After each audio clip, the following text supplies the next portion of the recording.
everyone, and welcome back to the TBM crew. Today I'm in an amazing company, Bret Nelson, Emmy winner, Hello. TV show director, and game creator. How are you, Bret? I'm good. I'm good. I'm so happy to have you here. We have many things to talk about today. Okay. Okay, then first off, you have a new release, right? Tell me about Yes. MANBORG. MANBORG. Yes. The novelization from Encyclopocalypse publication. It's a mouthful. It will be out, I think, by the time this goes out, because it's out tomorrow. Yes. So we're recording this the day before it hits the market, although it's available for pre-order. Perfect timing. Perfect timing. It is an unlikely novelization that I was so happy that they did. It's a movie that was very obscure from over 10 years ago, 11 years ago. MANBORG came out, by a production group called Astron 6, directed by Steve Kostanski, who is a wonder. And if you can get him on a microphone, he's terrific. Yes. Steve's last picture was Psycho Gorman, which you may have seen.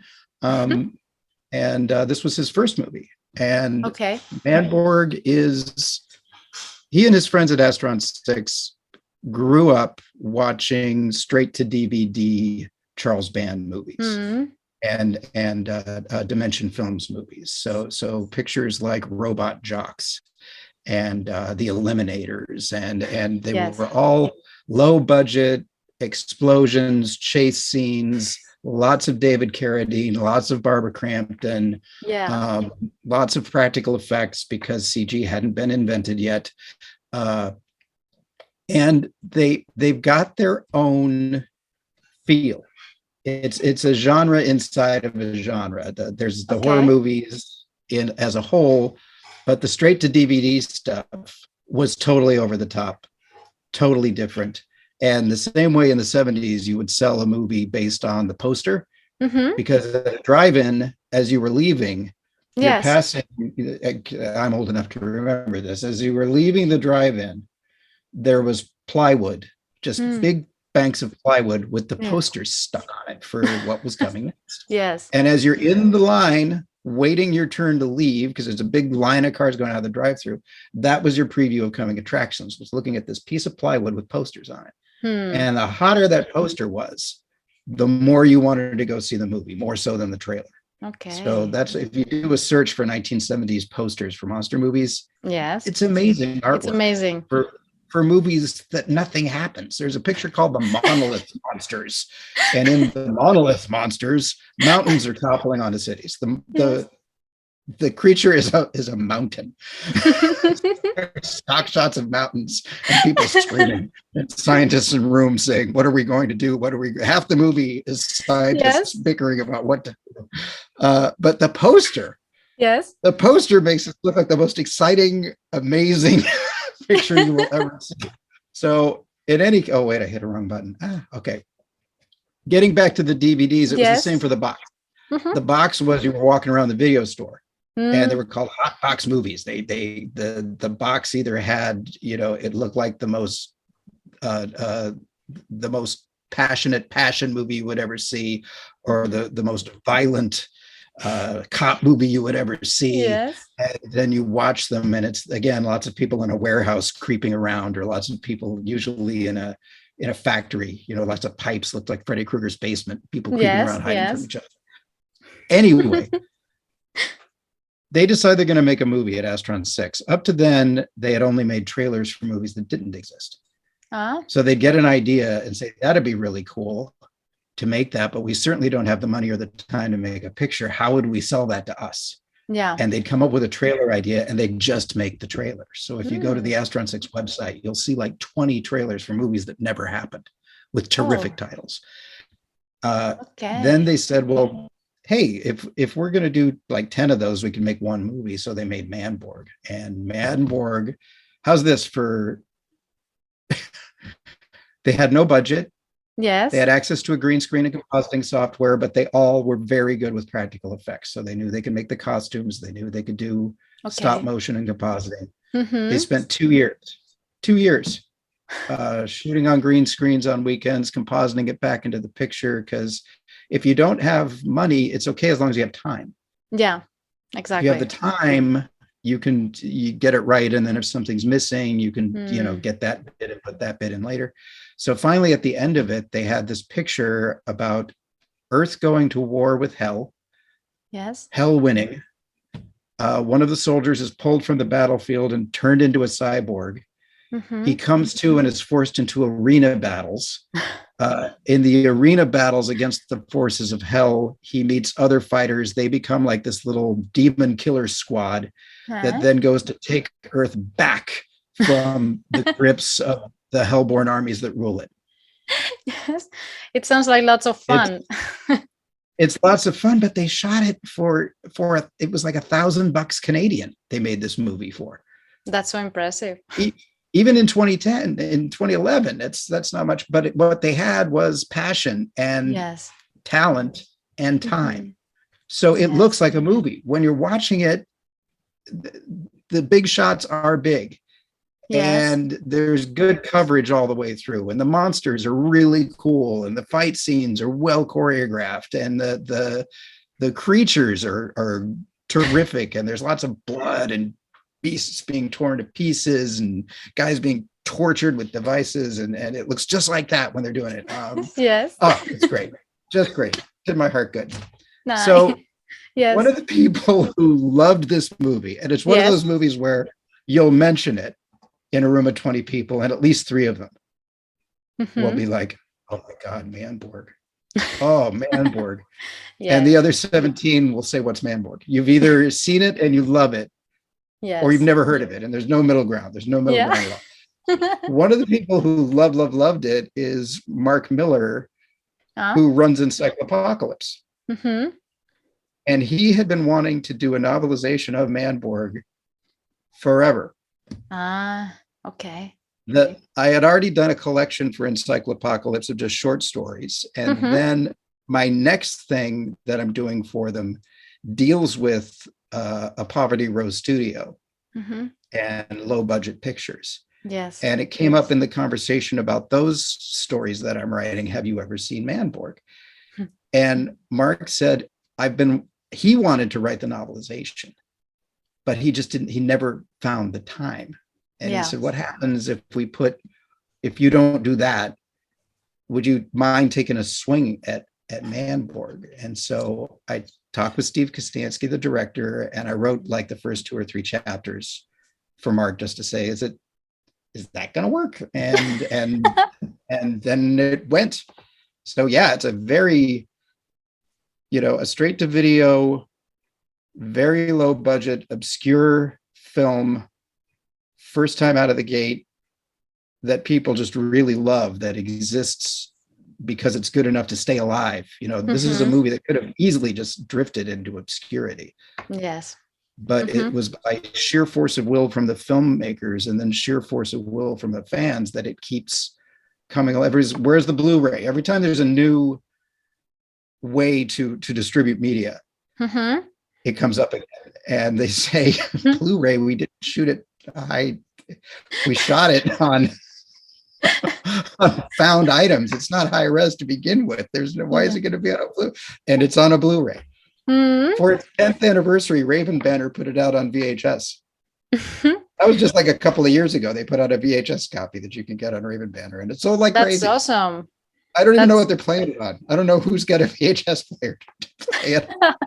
You'd be surprised. There's a lot of people who love VHS. I actually made a review like a week ago about a documentary that is called The Cult of VHS, and it's a lot of filmmakers and a lot of people involved in the making of a movie who are collectors and are obsessed with so it's funny that you mention it now.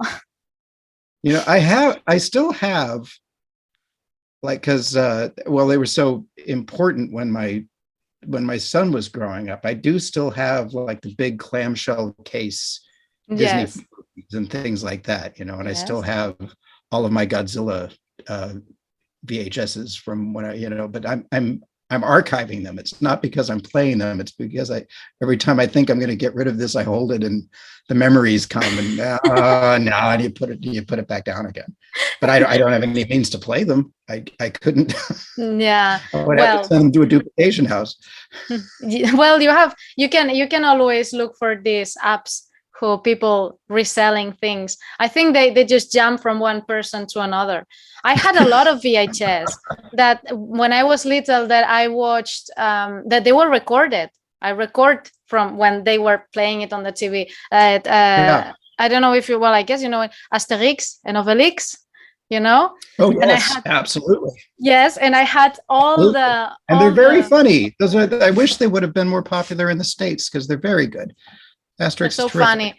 I have the comics too. I had the books and all the VHS with it recorded. Now you made me think of all the movies that you say that they were never done or they just are forgotten, of this kind of movies which nothing really happens but they are so cool to watch. Yeah. There's a lot of them.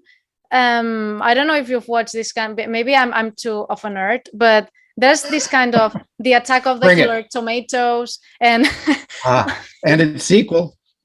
Yes, that the poster is just the commercial is just a man in the floor with a few tomatoes on top. Yes. It's just crazy. You made me think of that kind of movies. It's terrific horror. It's amazing. It's just lots of fun. So it's awesome that they are recovering all the monster kind of and the drawings. I just love all that world. Good. Right? Good. Yeah. And even Mr. Kostansky, that he's doing practical effects for a group called, I think he would be able to tell you better. He's still in practical effects still. Yes. He works for a group called Masters Effects and a couple of others, but they do a lot of practical on shows like The Boys on Amazon, that terrifying superhero picture. A lot of that stuff's in camera. A lot of stuff on the new Star Trek series are in camera, and almost everything they did in Psycho Goreman, his last picture, was all in camera. And that's good for me because, again, I'm not sure when you grow up. I grew up a very long time ago. That's all there was. It's all there was. And I think it forces you to tell a better story. Yes. And then on the back end, when it comes to the writing and the ancillary products, again, it forces you to tell a better story. To me, good writing, Strunk White said it ages ago, omit needless words. It's the same. It's the mantra in my head. Omit needless words. Yes. And in film, particularly horror, sci-fi, and even adventure, I don't know if CG is a good idea because it doesn't put a cap on the storytelling, and there kind of should be. Yeah. People say, well, it should be, as big as your imagination. It should go on forever. And I'm thinking, well, it really shouldn't. It's a story. If you do have a cap, if you have a limit to what's going to be in the frame, and you have to agree on that and make a decision on that, I think you're going to have a leaner, better experience for the audience. There was, and pre-home video, there was a reason people saw Star Wars 100 times in the theater. The only way you could see it. It was the only way you could see it. Yes. And with the effects, my friends and I went to see Friday the 13th. Yes. Over and over and over again. It was $1 to see it on Tuesdays at the local mall theater where I grew up. And we would go and see it, not because it was high art, and it certainly wasn't scary after the third time. We were trying to figure out how they got that arrow to come out of Kevin Bacon's neck. Yeah. Because that was part of seeing a movie then, was you were watching a magic show. Because everything was done in camera. And afterwards, you would sit down and have a burger or something with your friends and say, how did they do that? Yeah. How did they do that? How did they get that guy's face to melt in Raiders? How did they do that? If you were very lucky, you'd see a behind the scenes thing on television, or you'd read an article in Fangoria. that showed you how they did it. But other than that, you had to puzzle it out. There was a second layer of amazing on movies back then, because you had to figure out how they did that. How did they do that? Now it's, how did they do that? Well, they paid 1,000 people to paint every frame of the movie. That's how they did it. Well, okay. It's another level of fun. Another fun, level but it's of not getting amazing. involved. Yes, it's not amazing. Yes. Now they rely, I think, too much in the computer science fiction and all the. It's not as fun. There is beautiful stuff. There's gorgeous CG going on. Particularly in the superhero films, but I sure like it better when it's real, and you can tell. You can tell.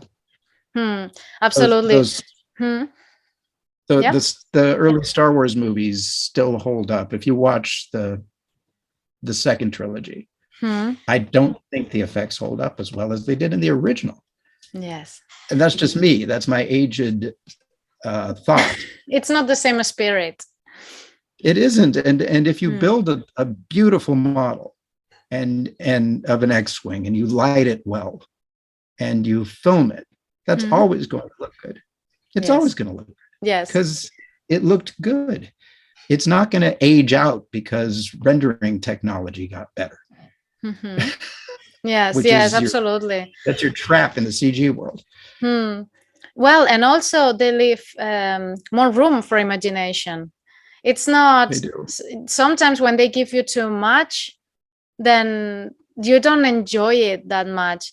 Sometimes the most, and these movies that you are talking about, they are very difficult to do. I mean, they have a lot of work behind. But for example, movies as simple as the Blair Witch Project, for example, that they don't have all the work that have these movies, but they are also very simple. They give you nothing. You never see anything. It just your hate. It could be you with your friends. But you thought you did. You thought you saw something. Exactly. It's a kind of fear that you can relate to, because that sometimes happens to you. You're just alone, and you feel that. It's back to the story too, though. It's back to the story. Have you seen the new run of Love and Robots on Netflix? No, I haven't. You must, especially if you did. You see I will. I think it's the third season. Did you see the first two? No. I mean, I've seen pieces, but I haven't watched them properly. Yeah. They're terrific. Yeah. They're terrific. And short pieces, some 6 minutes, some 20 minutes. Yes. There's not a through story, so you can just watch one. Okay. And then come back to it another time. But they've taken such care with the story. The stories are so good. Yeah. That and then the animation is written to that, but they're wonderful. They're terrific. So that's CG done well there. I'll say that. I like these stories, this kind of single story, because it remembers to me that I loved to the Tales of the Crypt. It that they take like little stories and they take care of them separately. I was a huge fan also, Stories of the Crypt. I have a spot in my heart for them. Recently, this came up. I was reading some quotes from Frank Darabont, who directed The Mist and Shawshank Redemption. And he was talking about a movie that I love. Yes. The Abominable Dr. Fives. I don't know if you've seen the Fives movies, AIP with Vincent Price. There's two of them, and they're fantastic. Yes.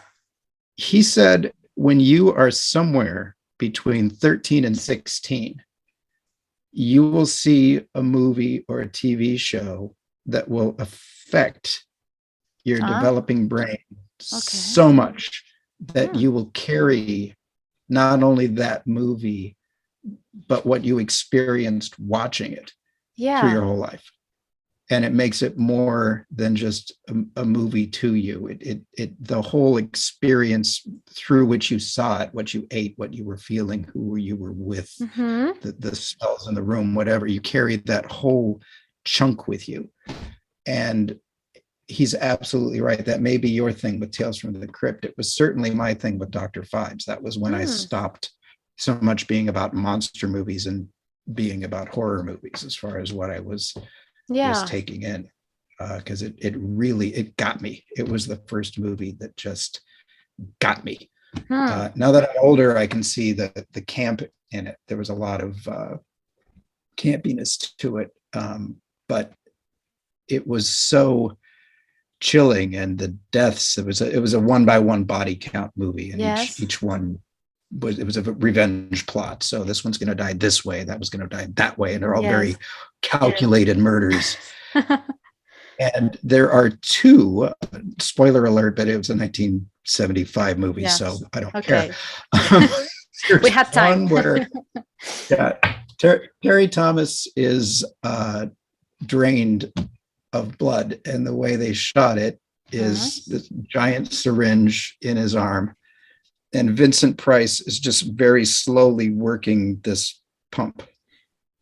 He's just slowly drawing it back and forth, and they show the jar where the blood's dripping, and he's been given something that he can't move, and he's just sitting there and he's doing the pump, and they show the jar filling, and he takes the jar and he puts it up on a shelf, and then he gets another jar and he starts filling that one, and they do a couple of time pass things. And then that jar is full, but the payoff is he carries it over to the shelf, and there's so many jars now. There's so many jars. He's been doing this for hours. And finally, on that last draw on the pump, it's dry. It's just air that he's getting, and a couple it got me. It just got me. 14-year-old is going, you can do this in a movie? I was up all night. It's the first time I was ever up all night. You know? I can imagine. And they're showing this is on the TV. This is on TV. Yeah, but it's true. Now you made me think. Now that you said that, when I was 13, I think 13 or 14, the English teacher just played on the class The Ring, the first one, and I was 13. Yes. So now that you're saying that, I was in my 30s and that thing freaked me out. Welcome to Spain. It's because the teacher wanted to see it, right? I was completely terrified for months. I mean, I saw in my mind that thing crawling out of the TV for months. And even now, when someone, because I get asked a lot, what's the movie that scares you the most? And I will say The Ring, because in my mind, I mean, if I watched it never now, experienced anything like that. Yes, exactly. I wouldn't be as scared now, but in my mind, it's terrifying, but and it made me think maybe it's because of that, what you said. I'm carrying The Ring with me. It could be. And you were sharing that. How many kids were in that class? 23. 23. And I bet I bet none of them were like, well, this is dumb. I bet not one. I bet they were all climbing the walls. Yes. We were completely frozen on our chairs. What got me more than anything in The Ring, granted, I was much older. I was twice your age at the time, probably, but it was that very first girl at the very beginning of the movie who dies, and you just see her in the closet for that flash frame. Yes. Do you remember this? It was the very first victim, and there's maybe 4 frames of her, twisted up in the closet. Yes. That stuck with me almost more than Samara. Okay, I think that's her name. Than her coming out of the TV. Yes, there's images that really stick with you. And and it doesn't take much. That in Scanners, when the guy's head blows up, that is 14 frames. 14 frames of a 90-minute movie from the 70s, and everybody's got it. Everybody carried it.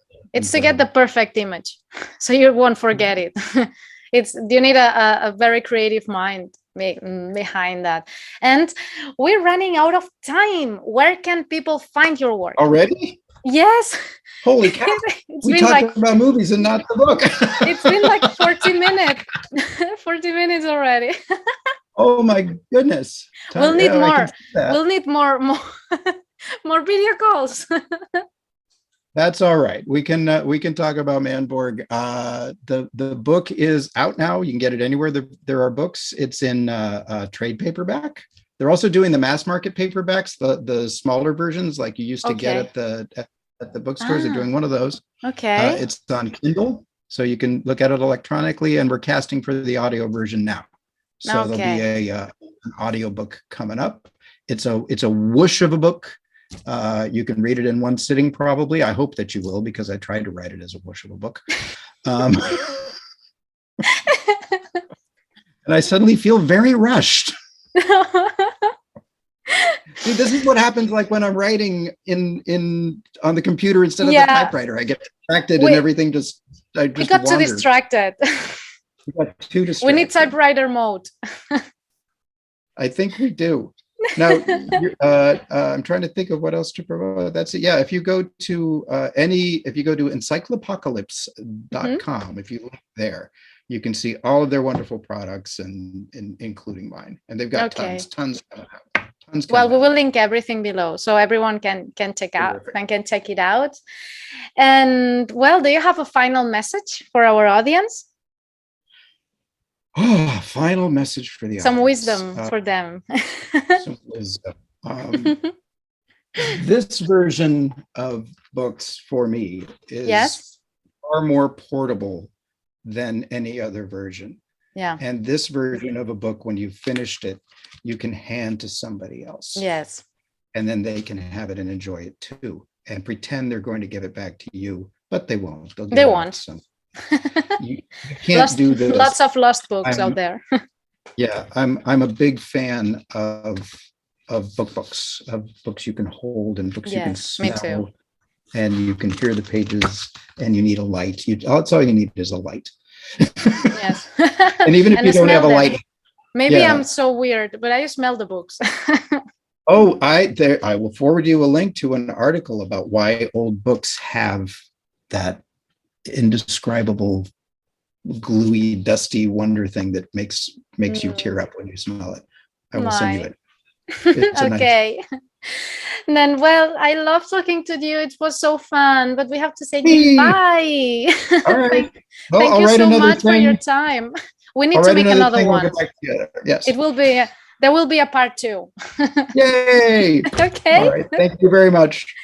Okay, then thank you so much and have a lovely day. You too. Bye. Okay. Bye-bye.